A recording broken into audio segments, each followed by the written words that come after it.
জাতি তারাকতু ফিকুম আমরাইন, আমি দুটো জিনিস তোমাদের কাছে রেখে যাচ্ছি। কয়টা জিনিস বলেন? কয়টা? দুটো জিনিস। তারাকতু ফিকুম আমরাইনে, আমি তোমাদের কাছে দুটো জিনিস রেখে যাচ্ছি। সেটা কি?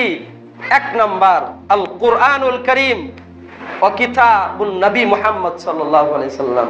তার এক নাম্বার হলো আল্লাহ তাআলার কুরআনুল কারীম, দ্বিতীয় হলো নবী মুহাম্মদ রাসূলুল্লাহ সাল্লাল্লাহু আলাইহি সাল্লামের হাদিস। এই দুইটা জিনিস তিনি রেখে যাচ্ছেন আমাদের জন্য। সম্মানিত ভাই, এখন সবচেয়ে বড় কথা হলো, কোন মানুষ যদি এই দুইটা জিনিসকে পালন করে, এই দুইটা জিনিসকে একটু খোঁজাখুঁজি করে, দুইটা জিনিসকে একটু খোঁজাখুঁজি করে হাদিস এবং কোরআনে। আপনি হানাফি মাযহাবে আছেন, কোনো যাই আসে না, কোনো আই ডোন্ট কেয়ার, আমরা কোনো পরোয়াই করি না, এই ব্যাপারে কোনো ভ্রুক্ষেপ আমাদের নাই। আপনার শাফি মাযহাবের কোনো প্রয়োজন নেই।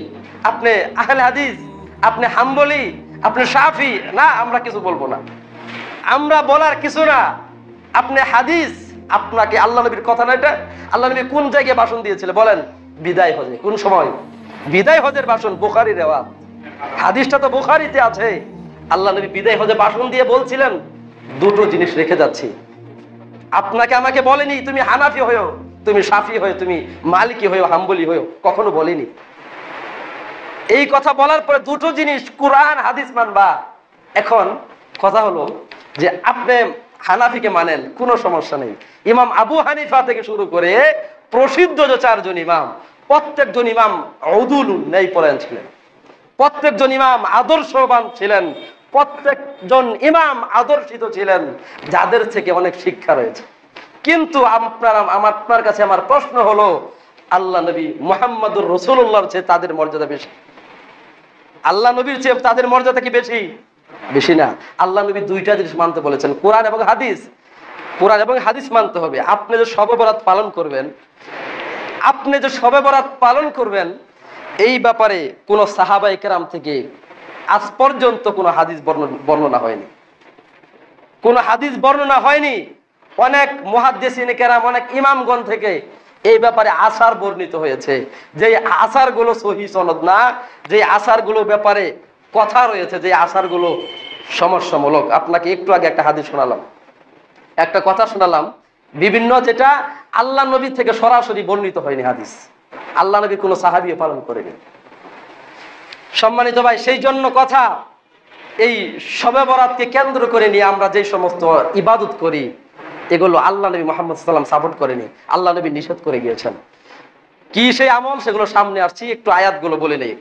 আল্লাহ তাআলা অন্যত্র বলেছেন কি, কুল ইন কুনতুম তুহিব্বুনাল্লাহ ফাত্তাবিউনি ইউহিব্বুকুমুল্লাহ ওয়া ইয়াগফির লাকুম যুনুবাকুম আল্লাহু গফুরুর রহিম।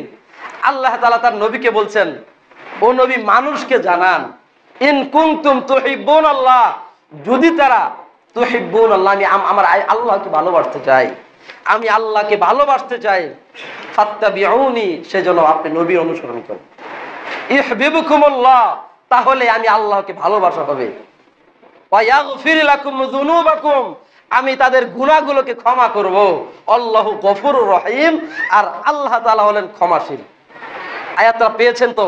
তাহলে নবী সাল্লাল্লাহু আলাইহি ওয়াসাল্লাম, আপনি নবীর আল্লাহর ভালোবাসা যদি পেতে চান, কার অনুসরণ লাগবে বলেন তো? কার অনুসরণ লাগবে? নবীর অনুসরণ লাগবে, নবীকে মানতে হবে।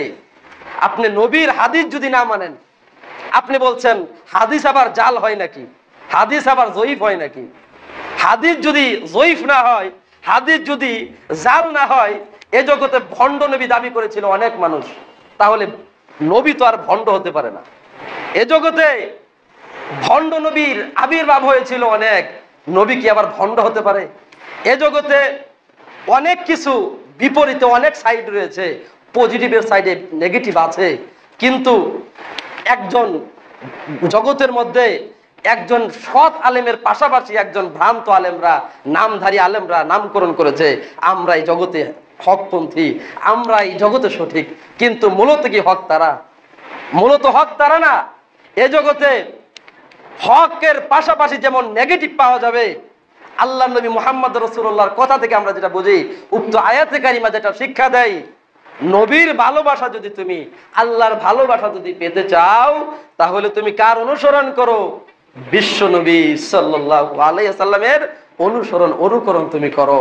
তার জাতিকে তিনি শিক্ষা দিয়েছেন।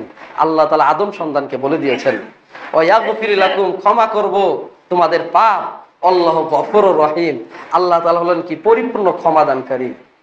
আল্লাহ তাআলা হলেন কি পরিপূর্ণ ক্ষমাদানকারী। সম্মানিত ভাই, এখন আল্লাহ তাআলা পবিত্র কোরআনুল কারীমে অন্যত্র বলেছেন, ফালা ওয়া রাব্বিকা লা ইউমিনুনা হাত্তা ইউহাক্কিমুকা ফীমা শাজারা বাইনাহুম সুম্মা লা ইয়াজিদু ফি আনফুসিহিম হারাজাম মিম্মা কাদাইতা ওয়া ইউসাল্লিমু তাসলিমা। আল্লাহ বলছেন, ও মানুষ শোনো, ফালা ওয়া রাব্বিকা লা ইউমিনুনা, তোমাদের মধ্যে ওই ব্যক্তি ততক্ষণ পর্যন্ত পরিপূর্ণ মুমিন হতে পারবে না যতক্ষণ পর্যন্ত শরীয়তের কোন বিষয়ের মধ্যে ইখতিলাফ হওয়ার পরে তোমরা সেটা কার দিকে প্রত্যাবর্তন করবা, কার দিকে প্রত্যাবর্তন করবা, তোমরা সেটা এমন কোরআন এবং হাদিসের দিকে প্রত্যাবর্তন করো যদি তোমাদের মধ্যে কি হয়, দ্বিধা দ্বন্দ্ব হয়। ও উলিল আমর, কোরআনের ভিতরে কি তোমরা ততক্ষণ পর্যন্ত পরিপূর্ণ মুমিন হবে না হাত্তা ফীমা শাজারা বাইনাহুম, যখন তোমাদের মধ্যে কি হবে, কোনো দ্বিধা দ্বন্দ্ব সৃষ্টি হবে, তখন সেটা তোমরা কি করবে, হারাজাম মিম্মা কাদাইতা ওয়া ইউসাল্লিমু তাসলিমা, তখন তোমরা নবী মুহাম্মদ সাল্লাল্লাহু আলাইহি ওয়াসাল্লাম যেই পদ্ধতিতে বিচার বিশ্লেষণ করে দেয় সেই পদ্ধতি তোমরা পালন করো, ওয়া ইউসাল্লিমু তাসলিমা, এবং নবীর আদর্শিত তরিকার উপরে তোমরা অটল থাকো। তার কথার উপরে ভ্রুক্ষেপ করবা না, তার কথার উপরে কোনো প্রকার কথা তুলে দিও না। আল্লাহ নবী শিক্ষা দিয়ে গিয়েছেন সহিহ সুন্নাহর কত সুন্দর পদ্ধতি।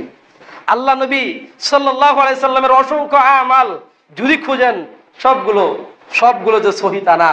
কুফার মধ্যে, কুফা অঞ্চল একটা জায়গা ছিল, যেই জায়গার নাম হারুরি নামক অঞ্চল, যেই জায়গাটা ছিল জাল হাদিসের ফ্যাক্টরি, জাল হাদিসের কারখানা, যেই জায়গা থেকে আল্লাহ নবীর নামে অসংখ্য রেওয়াত, অসংখ্য জাল হাদিস, অসংখ্য বানোয়াট রেওয়াত বর্ণনা হয়েছিল কুফা সেই হারুরি নামক অঞ্চল থেকে।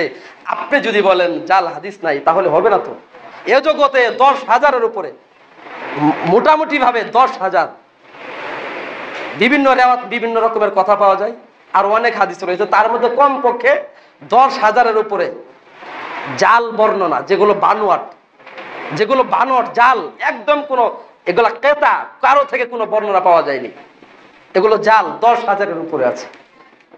সম্মানিত ভাই, এই হারুরি নামক অঞ্চল থেকে আপনি যদি বলেন জাল হাদিস নাই, তাহলে এই হাদিসটা কোথায় যাবে?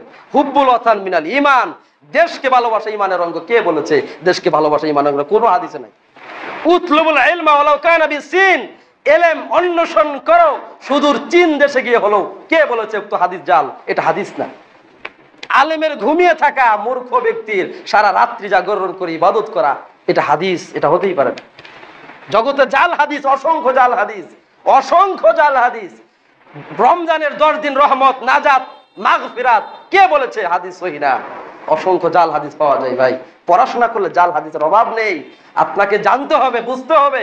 কুরআনুল কারীম আপনি পড়েন, হাদিস পড়েন, তাহলে বুঝবেন শবে বরাতের ব্যাপারে সকল কিছু স্পষ্ট হয়ে যাবে ইনশাআল্লাহ হুল আজিজ।